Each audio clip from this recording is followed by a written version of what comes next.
advokat cinta tanah air. Saya akan ke Ibu Vivi terlebih dahulu. Ibu Vivi, benarkah memang ini salah satu upaya balasan mencari celah para saksi? Oh, tidak sama sekali.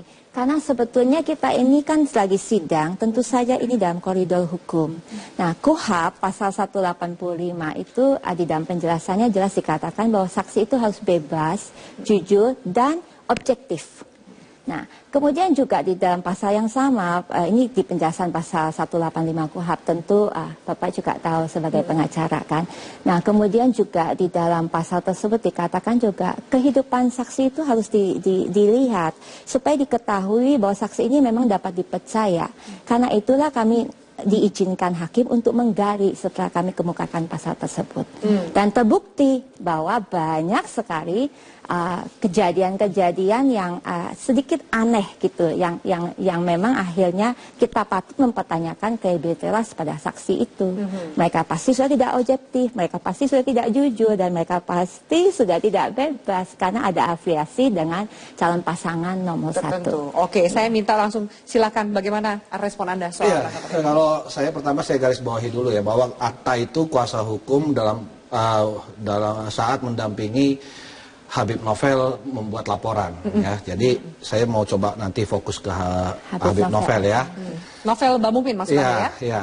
Jadi harusnya kuasa hukum daripada Ahok sendiri juga harus jujur juga ya kepada masyarakat bahwa saat ini ya, tadi persidangan itu baru masuk kepada pemeriksaan saksi pelapor ya. Jadi bukan saksi fakta peristiwa-peristiwa yang terjadi. Yang namanya saksi pelapor itu melaporkan suatu peristiwa hukum. Apakah peristiwa hukum itu tindak pidana? Nanti penyidik yang melakukan pemeriksaan. Kalau dia tindak pidana, ditentukan siapa tersangkanya. Dan sekarang sudah terbukti tersangkanya Ahok. Peristiwanya peristiwa pidana.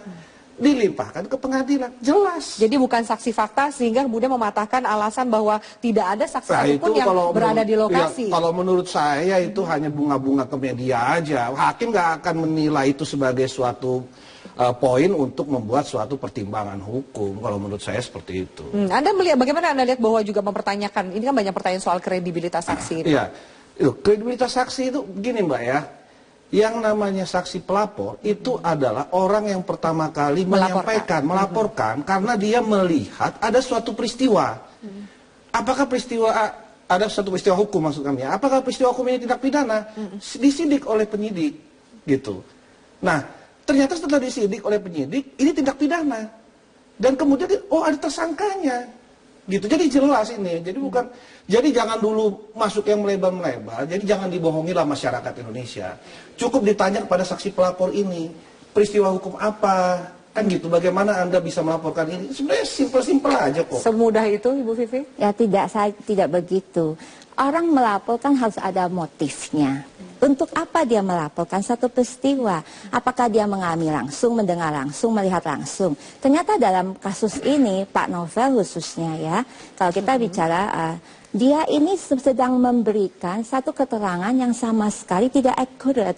Bagaimana orang yang tidak akurat memberikan keterangan tentang pekerjaannya saja. Dia itu bekerja 3 tahun loh di Pizza Hut. Dan pada waktu... Ini Anda berarti mengangkat soal yang menjadi viral juga. Oh iya, tentu saja. Contohnya begini, ini orang yang mengaku bekerja 3 tahun. 3 tahun, bukan waktu yang sedikit. Kemudian... pada waktu sidang itu ditanya, BAP-nya dibaca enggak? Ada perubahan enggak? Enggak, udah, tetap sama, setuju dengan BAP-nya. Tanda tangan para setiap halaman, ya. Kemudian, belakangan kita baru tahu, ini menuduh pihak kepolisian nih. Polisi juga pasti sudah klarifikasi. Karena setiap orang yang BAP kan dia harus baca dulu, ada koreksi atau tidak. Sampai dia sebut itu polisinya sudah tua katanya. Makanya, mau pensiun, makanya salah ketik gitu. Nanti itu bukan urusan saya lah ya. Tapi terus kemudian, bagaimana dia juga bilang Pak Ahok itu goblok sekali. Pizza Hut ini dari Itali katanya gitu. Padahal pizzanya dari Itali, tapi Pizza Hut sendiri itu perusahaan dari Amerika. Sekarang begini, orang yang kerja 3 tahun saja tidak bisa menggambarkan secara jelas data perusahaannya bagaimana orang yang mendengar video cuma sekian detik. lalu menyimpulkan, lalu memberikan laporan, bahwa dia nggak ada di Kepulauan Seribu. Udah gitu, yang paling celakanya, dia mengaku, bagaimana ini saya bisa bilang ini keterangan memberikan ini di bawah sumpah loh Mbak. Ya, di bawah sumpah nih. Anda mau masuk soal advokat itu? Bukan, saya masih mau masuk ke laporan BAP-nya dia. Oke. Dia di bawah sumpah. Itu ada sanksi pidananya, tidak boleh memberikan keterangan palsu. Apa keterangan palsu yang Anda maksud? Oh, jelas sekali, dia bilang dia melakukan pelaporan atas sekehendak umat se-Indonesia. Oke, baik. Dan kita tanya, loh, orang Pulau Seribu bukan umat Islam se-Indonesia. Dia bilang, iya Pulau Seribu umat Islam, tapi mereka orang awam. Kemudian kita tanya lagi, yang dimaksud dengan umat Islam se-Indonesia apa? Yang tersinggung apa? Oh, semua orang awam akan tersinggung dengan pidato Pak Basuki. Jadi ini sangat kontradikting. Satu sisi dia bilang orang Kepulauan Seribu itu adalah orang-orang awam, sehingga mereka tidak lapor. Kemudian di satu sisi dia mengatasnamakan umat Islam se-Indonesia yang tersinggung. Baik. Ibu Vivi, saya kemudian note soal background. Iya. Kemudian juga soal statement di bawah sumpah, saya minta tanggapan sebentar Ibu Vivi. Satu lagi, saya minta tanggapan Pak Hisar, supaya ini saling bersambung.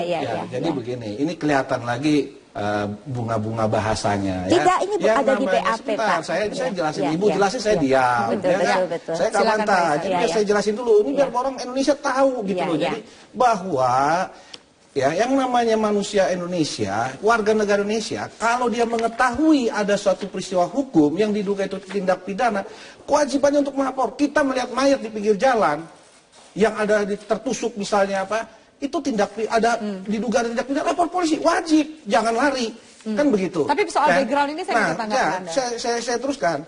Terus lagi masalah background tulisan Pizza Hut. Bunga-bunga, apakah itu ada poin? Nggak ada poin. Nggak ada poin. Anda tidak melihat bahwa itu poin bahwa kemudian background dari seseorang menceritakan latar belakangnya secara jujur saja tidak bisa terlampir secara jujur di BAP? Itu kan sudah dibilang, type error. Biasa Mbak, kalau yang namanya BAP, di persidangan kalau kita mau ini nggak cocok, kita type error, perbaiki. Tidak setuju, cabut. Biasa di persidangan. Jadi itu kasih tahu masyarakat, itu hal yang biasa. Bukan sebuah kebohongan. Bukan suatu kebohongan. Faktanya nih, yang dilaporkan sampai ke pengadilan. Betul kan? Yang disangkakan jadi terdakwa. Faktanya betul. Berpegang pada di situ. Oh iya, jelas. Baik, Pak Hisar, saya juga dan Bu Vivi, saya mengajak Anda dan juga pemirsa untuk melihat statement berikut ini. Nih, saya kasih lihat dulu ya. Tahun 92 sampai 95 bekerja di Pizza Hut, FITSAHATS. Ini saksi atas nama Habib Novel. Ya, itu statement dari Ahok, dan kita lihat satu lagi statement dari pihak Novel Bamumin.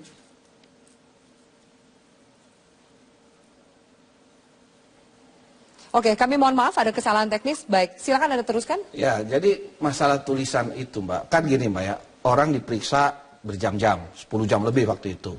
Ya, kita tanya diketik penyidik. Memang kita dikasih kesempatan untuk mengoreksi. Ya mungkin kelewatan, itu nggak masalah. Yang penting maksud dan tujuannya adalah itu benar. Kerja di Pizza Hut, benar maksudnya Pizza Hut. Salah ketikan, biasa kita salah ngetik. Jadi sudah diklarifikasi memang kerjanya di Pizza Hut. Memang gitu di Pizza Hut itu. Mbak, ya saya kasih tahu. Jangan kata orang kerja di Pizza Hut. Mantan perampok jadi ustadz, bagus. Kita akui daripada jadi mantan ustadz. Enggak, kami tidak kemudian melihat bahwa ini mantan perampok. Tapi kemudian ini kita menguji kembali. Dengan dia mengakui di dalam BAP bahwa dia kerja di Pizza Hut, dia terbuka. Dia ngakunya di Pizza Hut, Pak. Iya, maksudnya kan itu Pizza Hut. Banyak Mbak orang cadel, nanti kalau gitu gimana jadi masalah. Orang cadel kan banyak juga, nggak bisa bilang R. Jadi hal-hal yang simple, sederhana. Kita cari ke fokusnya aja. Untuk membantu juga argumentasi Anda, kita lihat sama-sama novel statement dari Novel Bamumin berikut ini.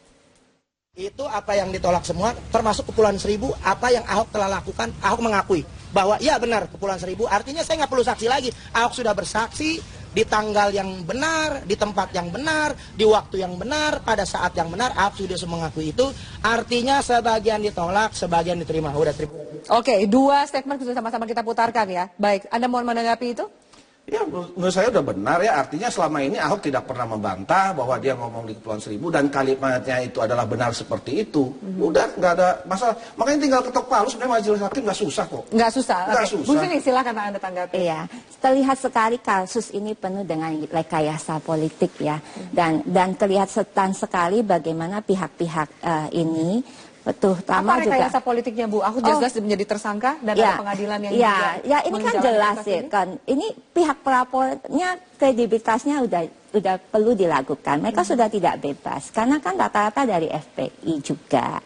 Dan dari sejak awal mereka kan sudah pembenci Ahok. Saya buktikan ya novel ini. Oke, Anda mau buktikan? Saya Ya, akan kasih waktu usai jeda berikut ini. Ya, Kami terima lanjutkan. kasih. Tetaplah bersama kami di Prime Talk.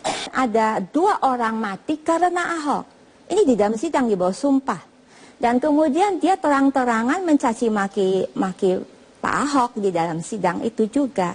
Jadi kelihatan sekali dan dia akhirnya kita flashback kenapa? Oh rupanya dia itu demo Ahok dulu. Jadi dari dulu pun dia tidak pengen Ahok jadi gubernur. Dia tidak mau Ahok dilantik menjadi gubernur. Jadi sudah ada flashback. Itu kan bukti bahwa dia nggak bebas. Bahwa dia memang punya agenda politik, dia tidak pengen Ahok jadi gubernur. Nah salah satu caranya gimana? Laporin Ahok aja penistaan agama. Terus dia bilang jelas pidatonya Ahok. Nah jangan lupa pidato Ahok itu di Kepulauan Seribu. Tadi saya ulangin lagi kan. Dia bilang ini orang, saya bilang Bapak tadi melapor, kita tanya nih, atas nama umat se-Indonesia. Lah orang Pulau Seribu, umat Indonesia bukan Islam. Iya, tapi orang awam. Nah, sekarang orang awam mana? Kalau agamanya dihina, terus dia balik lagi, orang awam se-Indonesia tersinggung dong. Makanya lapor. Nah, pertanyaannya ini bolak-balik nih saksinya. Orang ke Pulau Seribu dibilang orang awam beragama Islam. Pak Ahok ngomong 1 jam lebih. Habis itu buka 3 termin untuk wawancara. Iya, tanya jawab. Nggak ada yang marah. Ya kan? Nggak yang tersinggung. Kemudian ternyata apa poinnya bahwa ini berkaitan dengan kredibilitas saksi, Bu Vivi? Ya jelas sekali kredibilitas saksi ini punya agenda politik. Dia kan angkat ketua FPI jadi gubernur tandingan. Jadi dia udah nggak seneng dengan Pak Ahok sejak awal. Mana bisa dianggap jujur dan objektif lagi. Muatannya Padahal adalah seperti itu. Syarat di KUHAP ya saksi itu harus bebas, jujur dan objektif. Oke. Ya, jadi ini lagi saya bilang justru sekarang kelihatan bahwa beliau ini punya emosional hubungan dengan terdakwa. Harusnya sebagai penasihat hukum kita bicara dengan koridor hukum aja, nggak usah bawa kayak pribadi, ya kan? Anda menyinggung karena Ibu Vivi adalah adik kandung dari. Ya saya nggak bilang gitu, terserah aja lah ya. Saya sih cuma melihatnya. Poin Anda apa sih Pak? Poinnya karena supaya jelas juga karena tadi dikatakan dikatakan juga kesimpulan itu yang saya bilang, kesimpulan dia dengan mengatakan tadi itu, gitu loh. Kenapa? Bahwa kita udah nggak usah ribet-ribet lah, nggak usah susah-susah. Ya, ini saksi pelapor yang melaporkan ada suatu peristiwa hukum. Peristiwa hukum ini diduga tindak pidana, yang ternyata memang tindak pidana dan sudah ada tersangkanya. Jadi nggak usah susah-susah. Menurut Anda muatan politis pribadi personal itu? Nggak ada politis, Mbak. Nggak ada politis. Justru kita jadi lihat politik. Apa jaminannya ini tidak ada muatan politis bagi Ahok? PH-nya Ahok ini pengurus partai banyak, ada P3, ada dari macam-macam, ya kan, dari PDI, PDIP, ya segala macam. Jangan-jangan ini justru pengacara-pengacara Ahok membawa ini ke ranah politik. Kenapa? Kok busur gaya narik-narik hal-hal politik? Bicara hukum, di persidangan bicara hukum, fakta hukum. Ini saksi pelapor, cari dasarnya dia melapor suatu peristiwa, benar nggak itu peristiwa? Jadi nggak usah bawa ke politik. Tapi gimana mau kita bilang begitu, Mbak? Justru Ahok mengumpulkan tim pengacara yang berasal dari orang-orang partai. Itu persoalannya. Oke, kita jeda. Kami lanjutkan sesaat lagi. Tetaplah bersama kami di Brantok. Masuk menjadi punya dukungan afiliasi politik terhadap pasangan calon tertentu. Saya nggak ngerti nih maksud Mbak bilang itu rekan saya ya. Artinya saya catat, silakan Anda klarifikasi. Anda adalah bagian dari advokat Cita Tanah Air dan kemudian juga ini juga bagian dari koalisi advokasi rakyat. Rekan Anda Novel Bamumin adalah wakil ketua advokat Cita Tanah Air, sama-sama menjadi saksi kemarin. Adakah kaitannya itu dengan Gus Joy? Tidak ada kaitannya. Oke, saya klarifikasi. Jadi mereka gini, klien kami itu melaporkannya sendiri, tidak bersama-sama dengan saksi yang lain, apalagi dengan Gus Joy. Kita juga nggak tahu Gus Joy berencana melaporkan atau tidak. Mbak, kita ini orang pertama yang membuat laporan tuh Habib, Novel. Kita nggak pernah berpikir akan ada pelapor-pelapor lain, gitu loh. Kita hanya melihat bahwa Habib Novel ada dapat data, kita lihat upload videonya di Pemprov DKI punya akun, kita coba pelajari dari sisi hukum, kita menduga ini perbuatan hukum, lapor. Kita tidak pernah berkomunikasi dengan saksi lain? Termasuk juga Gus Joy Setiawan tidak pernah berkomunikasi? Untuk membuat laporan, tidak. Tidak pernah? Untuk membuat laporan, tidak. Sama-sama dipanggil saksi juga pernah berkomunikasi? Bahwa sama-sama dipanggil saksi di kasus yang sama, pernah berkomunikasi? Kalau komunikasi dalam hal apa nih ya? Kalau saya ditanya, saya nggak pernah komunikasi dengan Gus Joy. Oke, Anda kenal Novel Bamumin? Anda jadi kuasa hukum Novel? Oh iya, jelas. Orang saya penasehat akta, saya penasehat advokat cinta tanah air, ya jelas saya kenal Novel saya kenal dengan Novel Habib Noya, dengan Novel. Saya kenal dan kebetulan waktu lapor itu juga akta sebagai penasihat hukumnya. Ya, saya kenal sama dia. Tapi Gus Joy tidak. Kebetulan dari akta ya, saya juga mau tanya Anda. Kemudian salah satu Gus Joy saya angkat, ini juga perlu diklarifikasi. Ternyata belum mendapat sumpah profesi keadvokatan. Itu juga ditanyakan oleh Ibu Vivi. Bisakah orang yang belum disumpah advokat melakukan praktek dan kemudian bagaimana kredibilitas ormas yang dipimpinnya? Ternyata ketumnya juga belum disumpah profesi. Saya minta tanggapan Anda secara pribadi. Kalau secara pribadi ya, saya advokat itu dinyatakan sebagai advokat kan kalau udah lulus ujian advokat, ya dia bisa berpraktek kalau sudah disumpah, gitu. Jadi Mbak tinggal ambil kesimpulan aja. Untuk menjadi seorang advokat dia harus ikut kursus, dia harus magang selama 2 tahun, dan dia harus ujian advokat lulus. Kalau dia mau berpraktek harus disumpah. Harus disumpah. Udah, selesai. Ini Bu Vivi juga angkat. Iya, tentu saja. Akta kan dulu tuduh saya. Sampai acara kirim surat. Jadi kan ketahuan sumbernya kan. Dulu saya diserang bahwa saya ini notaris. Dan saya nggak punya izin gitu. Padahal saya sudah disumpah tahun 97 nih. Gitu. Tapi ya sudahlah itu. Makanya ini udah penuh fitnah, udah penuh dengan rekayasa. Nah kemudian ditanya, apakah semua orang yang dilaporkan? Ya ini kan nuansa politiknya jelas. Al-Maida ini udah dikupas jauh-jauh sebelumnya. Kalau Pak Ahok ini nggak calon gubernur, ya tentu ini tidak akan jadi masalah. Tapi karena dia calon gubernur, ini menjadi masalah. Dan kelihatan jelas sekali, kita bicara ini koridor hukum. Ya, kita bicara koridor hukum. Tadi saya udah ulang-ulang bahwa saksi itu harus jujur, bebas, dan objektif. Ini saya bicara hukum. Nah, saksi yang demikian ini nggak bisa dipercaya. Makanya itu yang kita kupas, Pak. Bagaimana orang yang jelas-jelas pembenci, pendendam, udah bilang Pak Ahok tuh bunuh 2 orang loh. Dan Pak Ahok yang masukin dia ke penjara. Dan ini di dalam sidang. Dan dia jelas-jelas menunjukkan kebenciannya.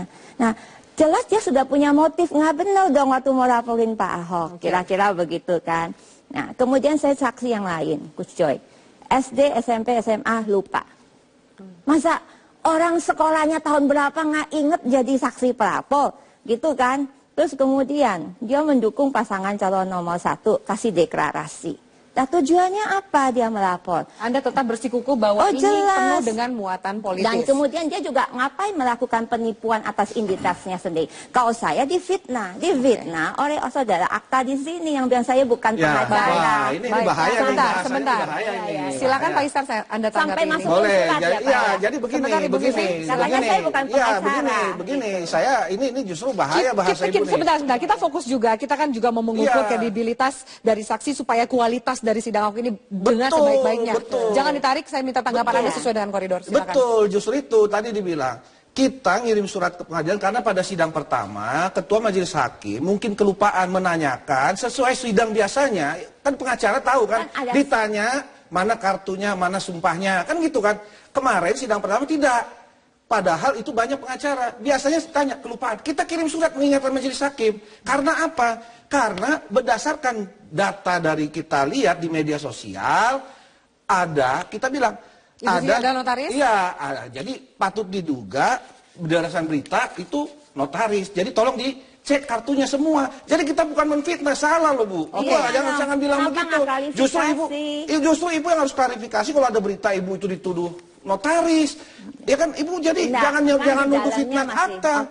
Justru bisa kita balikkan. Bapak dan Ibu, boleh kita tarik, kita bicara soal sidang Ahok yang kemarin seperti apa. Lalu apa jaminannya bahwa tidak ada unsur politis dan memang ini fair, peradilan juga akan berjalan sebaik-baiknya. Begini, kita harus menghargai apa yang sudah dilakukan dengan susah payah oleh pihak kepolisian. Bahwa pihak kepolisian melakukan ini bukan karena politik. Justru Ahok dengan tim penasihat hukum yang berasal dari berbagai macam pengurus partai politik membawa ini kepada unsur politik. Oke, itu tidak ada buktinya Anda berbicara seperti itu bahwa ini kerjaan kemudian parpol pendukung Ahok. Gini, para penasihat hukum itu juga pengurus partai. Itu kan diangkat juga di persidangan kan oleh Berarti itu kan baru dugaan. Ada buktinya apa, Pak? Emangnya nggak boleh? Nah, ini sama, jangan begitu. Entah dulu. Justru nggak apa-apa. Makanya saya bilang, jangan bawa kerana politik, bicara fakta. Kenapa mereka menuduh kami, klien kami ini ke politik? Loh, jangan kenapa mereka menuduh klien kami membenci? Bapak dan Ibu, saya harus tutup perbincangan ini. Kita lanjutkan di perbincangan berikutnya. Terima kasih banyak Pak Hisar Tambunan dan Ibu Vivi Leti Indra atas waktu.